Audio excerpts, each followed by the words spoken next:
जय श्री कृष्णा। आइए सुनते हैं मार्गशीर्ष मास में सुनी जाने वाली लड्डू गोपाल की कहानी और उनकी एक ऐसे भक्त की जो निस्वार्थ भाव से अपने प्रभु की सेवा में लीन रहती है। अनजाने में ही सही, लेकिन वह कुछ ऐसा कर जाती है जो सिर्फ एक सच्चा भक्त ही कर सकता है। और फिर श्री कृष्ण के बाल स्वरूप लड्डू गोपाल की अपार कृपा उस पर बरसती है। तो आइए चलिए अब इस कहानी का आरंभ करते हैं। एक समय की बात है, एक गांव में दो वृद्ध स्त्रियां रहती थीं। दोनों का इस जगत में कोई नहीं था। वे दोनों ही एक दूसरे का सहारा बनकर बड़े प्रेम भाव से रहती थी। हालांकि धर्म से दोनों अलग थी, लेकिन विचार से एक थी। उनमें से एक महिला हिंदू धर्म की थी और दूसरी जैन धर्म की थी। दोनों अपने अपने धर्म के हिसाब से प्रभु की आराधना किया करती थी। उनमें से हिंदू धर्म की महिला थी, उसने अपने मंदिर में श्री कृष्ण के बाल स्वरूप लड्डू गोपाल को बड़े प्रेम भाव से विराजमान किया हुआ था और उन्हें प्रतिदिन एक बालक के भांति प्रातः काल नहला धुलाकर सुंदर वस्त्र आभूषण आदि पहनाकर तैयार किया करती थी। वह उन्हें एक बालक के समान ही मानती थी, इसलिए वह कहीं भी बाहर जाती उनके लिए फल खिलौने आदि चीजें लेकर आती थी और प्रेम पूर्वक उनको भोग लगाती थी। इसी तरह वे दोनों महिलाएं एक दूसरे के परस्पर सहयोग से अपना सुखमय जीवन व्यतीत कर रही थी। वो दोनों जब पूजा पाठ एवं सभी कामों से मुक्त होती थी, तब बचा हुआ समय एक दूसरे के साथ दुख सुख बांटते हुए व्यतीत करती थी।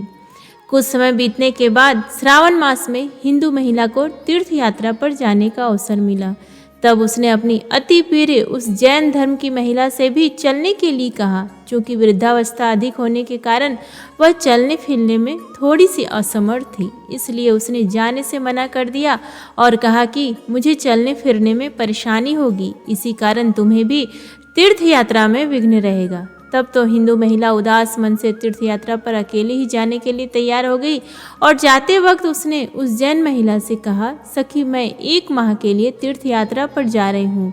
मेरे आराध्य श्री बाल स्वरूप लड्डू गोपाल का ध्यान रखना, उन्हें बिल्कुल एक बालक की तरह स्नेह देना, प्रतिदिन स्नान आदि कराकर सुंदर वस्त्र आभूषण पहनाकर भोग लगाना। उस जैन महिला ने सब बातें सुनी और बोली कि हाँ सखी, तुम चिंता मत करो, चिंता मुक्त होकर यात्रा को जाओ।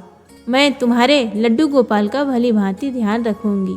इतनी बातें कहकर वह महिला तीर्थ यात्रा को निकल गई और जैन महिला ने सारा कार्यभार अपने सानिध्य में लिया और बड़े उत्साह और उमंग के साथ सुबह उठकर खुद नित्य कर्म से निवृत्त होकर लड्डू गोपाल के स्नान की तैयारी में लग गई। उसके बाद जब वो उन्हें लड्डू गोपाल को नहलाने लगी तो वह उस महिला की नज़र लड्डू गोपाल के पाँव की तरफ पड़ी तो वह दंग रह गई, क्योंकि उनमें पैर मुड़े हुए थे। उसे लगा कि उसकी वजह से उनके पाँव टेढ़े हो गए हैं।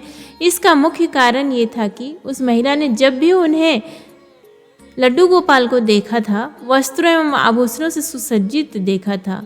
वो इस बात से अनभिज्ञ थी कि लड्डू गोपाल घुटनों के बल पर बैठे हुए थे। उनका बाल स्वरूप ऐसा ही है। वह बहुत परेशान हो गई और सोचने लगी कि मैं अपनी सखी से क्या कहूँगी। उसने इतने विश्वास के साथ मुझे ये जिम्मेवारी दी थी और मैंने लड्डू गोपाल की देखभाल सही से नहीं की। ये सब सोचकर वह चिंतन में बैठी ही थी कि उसे याद आया कि उसकी सखी ने कहा था कि लड्डू गोपाल सिर्फ एक प्रतिमा नहीं बल्कि जीवित होते हैं। बस फिर क्या था, उसने निश्चय किया कि दिन प्रतिदिन उनके पैरों की मालिश करेगी और वह दिन में कई बार ऐसा ही करने लगी। और जैसा कि श्री कृष्ण का स्वभाव है, वो इतने दयालु कृपा निधि उस वृद्ध महिला की इस नादान भक्ति से वशीभूत होकर उन्होंने उस पर अपनी अपार कृपा लुटा दी। और एक दिन वह महिला रोज की भांति प्रातःकाल उठकर लड्डू गोपाल को नहलाने का प्रबंध कर ही रही थी कि उसकी नज़र उनके पैरों पर पड़ी। उसे देखा कि उनके लड्डू गोपाल के पैर ठीक हो गए और यह सब देखकर वह वृद्ध महिला खुशी से फूली न समाई और ये सारा वृत्तांत सुनने के लिए अपनी सखी का बेसब्री से इंतजार करने लगी। कुछ समय पश्चात जब वह हिंदू धर्म की महिला तीर्थ यात्रा पूर्ण करके वापस आई तो सबसे पहले वो अपने लड्डू गोपाल के दर्शन को लालायित थी और जैसे ही उसने लड्डू गोपाल को देखा तो आश्चर्य में पड़ गई। उसने देखा कि लड्डू गोपाल खड़े हुए थे।